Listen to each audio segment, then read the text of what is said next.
पहला प्रश्न, पुरुष हमेशा स्त्री से भागता क्यों है और फिर उसी की तलाश में क्यों भटकता है? मनुष्य की पूरी यात्रा जन्म से मृत्यु तक एक अधूरी खोज है।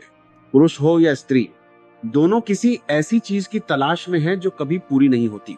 पुरुष बाहर भागता है, स्त्री भीतर झांकती है, लेकिन अंततः दोनों एक ही वृत्त के दो छोर हैं, एक ही अधूरी प्रार्थना के दो शब्द। पुरुष हमेशा स्त्री से भागता रहा है। वो भागता है क्योंकि स्त्री उसके भीतर उस दरवाजे को खोल देती है जहां से वो खुद को खो देता है। और आदमी डरता है खोने से।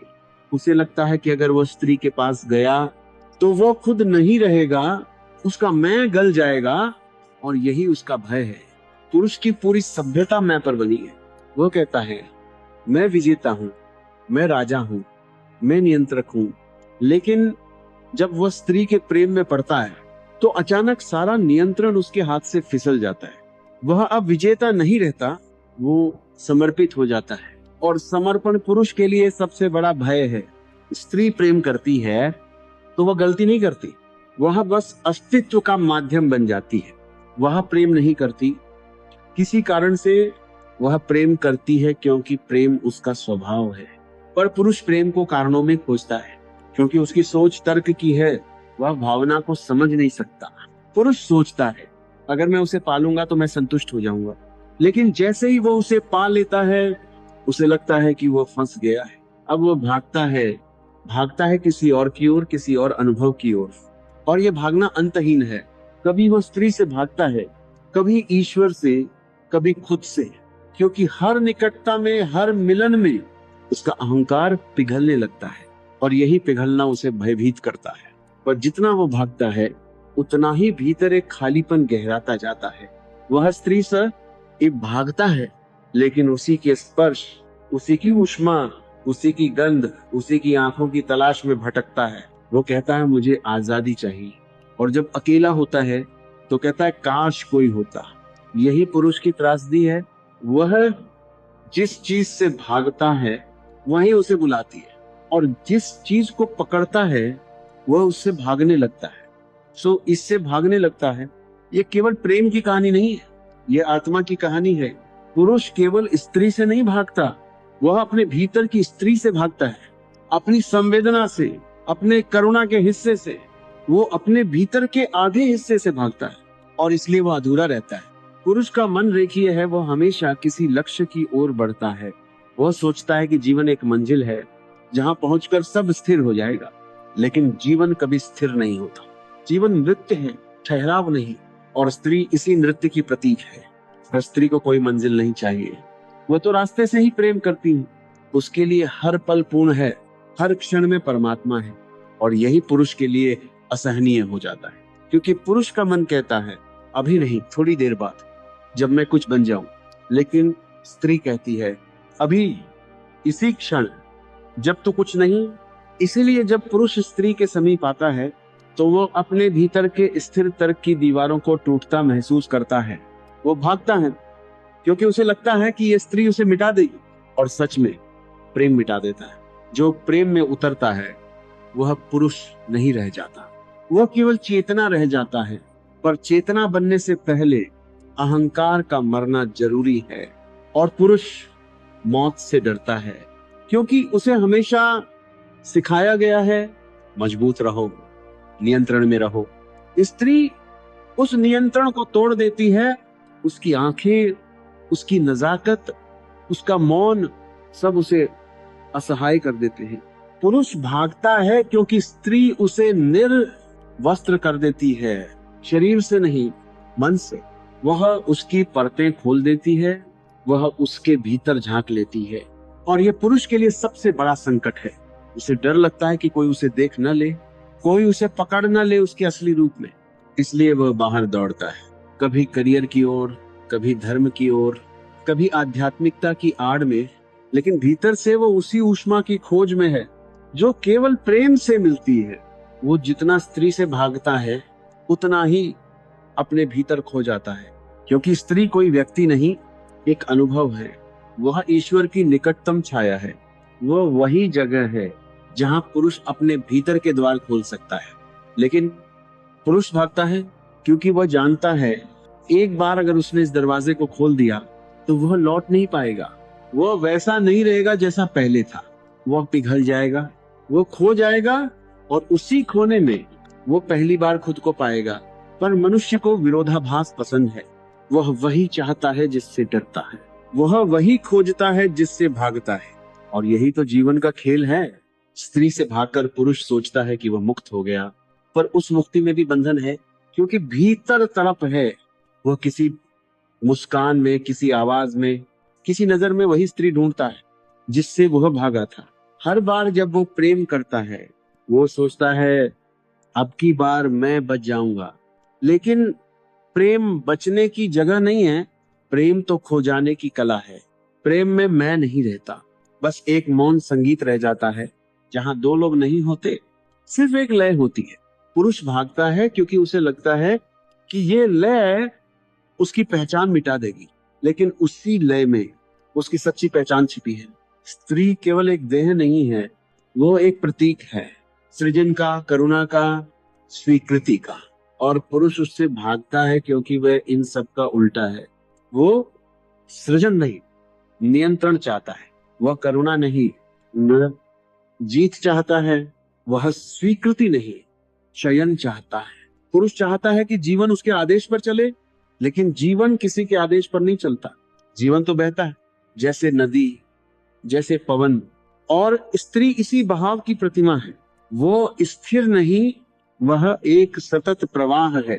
पुरुष जब स्त्री के पास आता है तो उसे लगता है कि वो स्थिर जमीन छोड़ रहा है।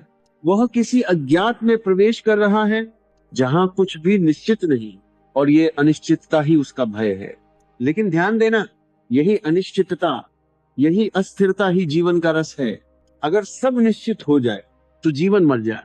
पुरुष अपने सुरक्षा के भाव में इतना उलझ गया है कि उसने जीवन को ही खो दिया है। वो भागता है क्योंकि स्त्री जीवन की तरह है, अप्रत्याशित, गहरी, रहस्यमय, और हर रहस्य भय उत्पन्न करता है। वह भागता है क्योंकि स्त्री उसे भीतर झांकने को कहती है। वह भागता है क्योंकि स्त्री कहती है तू भी नर नहीं, एक आत्मा है। पुरुष ने अपने अस्तित्व को कर्तृत्व में सीमित कर लिया है। वो सोचता है मैं करता हूं इसलिए हूं, लेकिन स्त्री उसे बताती है तू जब कुछ नहीं करता तब सबसे अधिक होता है। वह उसे निष्क्रिय होने को कहती है, शांत होने को कहती है, और पुरुष समझता है ये तो हार है, पर यह हार ही सच्ची जीत है। यही कारण है कि इतिहास में पुरुष ने स्त्री को दबाया। वह डरता था क्योंकि वह जानता था कि अगर स्त्री को स्वतंत्र छोड़ दिया गया तो उसकी सत्ताएं टूट जाएंगी। उसकी धर्म की, उसकी राजनीतिक की, उसकी व्यवस्था की दीवारें गिर जाएंगी। वो भागता है इन्हीं जी, पर बाहर नहीं, भीतर भागता है। वह भागता है अपने भीतर के स्त्री तत्व से, क्योंकि हर पुरुष के भीतर एक स्त्री है जो रोना चाहती है, जो प्रेम करना चाहती है, जो मौन में बैठना चाहती है, जो बस होना चाहती है। लेकिन उसने उस हिस्से को मार दिया है। उसे कहा गया आ मत रो, ये कमजोरी है। उसे कहा गया भावुक मत बनो, ये औरतों का काम है। और धीरे धीरे उसने अपने आधे अस्तित्व को कुचल दिया। अब वो आधा आदमी है, सिर्फ सिर है, हृदय नहीं। और जब कोई आधा होता है तो वह अधूरा रहता है, डिफरेंट फॉर्म। वह जितना भी सफलता पाए भीतर खाली रहता है, और वही खालीपन उसे फिर स्त्री की ओर खींचता है। वो भागता है स्त्री से और फिर उसी के पास लौट आता है, कभी प्रेमिका बनकर, कभी पत्नी बनकर, कभी मां बनकर, क्योंकि वह जानता है संतोष वही है जहां से वो भागा था। पर ये लौटना भी पूरा नहीं होता, क्योंकि वह लौटता है स्वामित्व के साथ, समर्पण के साथ नहीं। वो लौटता है पाने के लिए, न कि खो जाने के लिए। और जब तक वह खोना नहीं सीखता प्रेम कभी पूर्ण नहीं हो सकता। स्त्री सिखाती है प्रेम का अर्थ है गायब हो जाना। जहां तू नहीं रहता वहां प्रेम खिलता है, जहां मैं नहीं रहता वहां ईश्वर उतरता है। पुरुष जब तक भागता है वो बेचैन रहता है, और जब तक वह स्त्री को बाहरी देह समझता है वह प्रेम के द्वार तक नहीं पहुंच सकता, क्योंकि प्रेम बाहर से नहीं आता, वो भीतर से उठता है, और वह भीतर तभी जन्म लेता है। जब पुरुष अपने भीतर की स्त्री ऊर्जा को स्वीकार करता है। ध्यान दो, हर पुरुष के भीतर एक स्त्री है और हर स्त्री के भीतर एक पुरुष। यही जीवन का संतुलन है, एक बिना दूसरे अधूरा है। जब पुरुष स्त्री से भागता है, वह वास्तव में अपने ही आधे अस्तित्व से भागता है। वह बाहर दौड़ता है, कभी धन में, कभी शक्ति में, कभी धर्म में, पर भीतर का खालीपन नहीं भरता, क्योंकि भीतर जो स्त्री सोई है वो जागी नहीं। और जब तक वह भीतर की स्त्री नहीं जागती, पुरुष केवल करने वाला रहता है, होने वाला नहीं। उसके पास सब कुछ हो सकता है, सत्ता, प्रसिद्धि, उपलब्धियां, पर शांति नहीं। शांति भीतर की स्त्री से मिलन में है। वह स्त्री कोई व्यक्ति नहीं, वह चेतना का कोमल पक्ष है। वह मौन है, वह स्वीकार है, वह करुणा है। जब पुरुष अपने भीतर इस स्त्री को पहचान लेता है, तब वह किसी बाहरी स्त्री से नहीं भागता, क्योंकि तब वो जान जाता है कि जो वह खोज रहा था वह पहले से ही उसके भीतर था। यह मिलन कोई यौन मिलन नहीं है, यह एक आध्यात्मिक मिलन है, जहां कर्ता और साक्षी एक हो जाते हैं, जहां प्रेम करने वाला और प्रेम स्वयं एक ही लय में विलीन हो जाते हैं। प्रेम का अर्थ है दो ऊर्जा का मिल जाना, पुरुष और स्त्री का नहीं, बल्कि यिन और यांग का। जब ये मिलन भीतर होता है तो बाहर का प्रेम सहज हो जाता है। फिर स्त्री कोई दूसरा नहीं रह जाती, वह तुम्हारा विस्तार बन जाती है। अब पुरुष भागता नहीं, वह ठहरता है, वह देखता है, और पहली बार वो देखना शुरू करता है, बिना भय के, बिना अपेक्षा के। उसकी आंखों में अब खोज नहीं, कृतज्ञता है, क्योंकि वह समझ चुका है। जिसे वह स्त्री कहता था, वह दरअसल अस्तित्व की सबसे सुंदर अभिव्यक्ति है। अब उसका प्रेम पकड़ने की कोशिश नहीं करता, वह बहने लगता है। अब उसका संबंध बंधन नहीं बनता, वह ध्यान बन जाता है। अब वो स्त्री को पाने नहीं जाता, बल्कि उसे पूजने लगता है, क्योंकि वो जानता है और बिग स्त्री ही जीवन का द्वार है। वह अब भागता नहीं, क्योंकि भागने के लिए कुछ बचा ही नहीं। वह भटकता नहीं, क्योंकि खोज पूरी हो चुकी है। वह अब प्रेम नहीं करता, वह प्रेम बन जाता है। ये वही क्षण है जहां पुरुष और स्त्री दोनों गायब हो जाते हैं और केवल एक ही सत्य बचता है, चेतना। वही चेतना जिसे तुम ईश्वर कहते हो। और अब समझो, पुरुष भागता इसलिए था क्योंकि वह इस सत्य के लिए तैयार नहीं था। वह जानता था कि प्रेम में उतरते ही वह मर जाएगा, अहंकार की मृत्यु होगी। पर अब वह जान चुका है, यही मृत्यु पुनर्जन्म है। अब वह स्त्री को देखकर भागता नहीं, बल्कि झुक जाता है। वह कहता है, तू ही मेरा प्रतिबिंब है। अब उसके लिए प्रेम कोई चाह नहीं, बल्कि साधना बन जाता है। स्त्री अब दूसरी नहीं, वह मैं का दूसरा रूप है। और ये जानना ही मोक्ष है। जब पुरुष भागना छोड़ देता है तो जीवन रुकता नहीं, वह पहली बार बहना शुरू करता है। अब कोई खोज नहीं, अब कोई डर नहीं, अब कोई वासना नहीं, सिर्फ प्रेम का मौन विस्तार। आज के लिए इतना ही।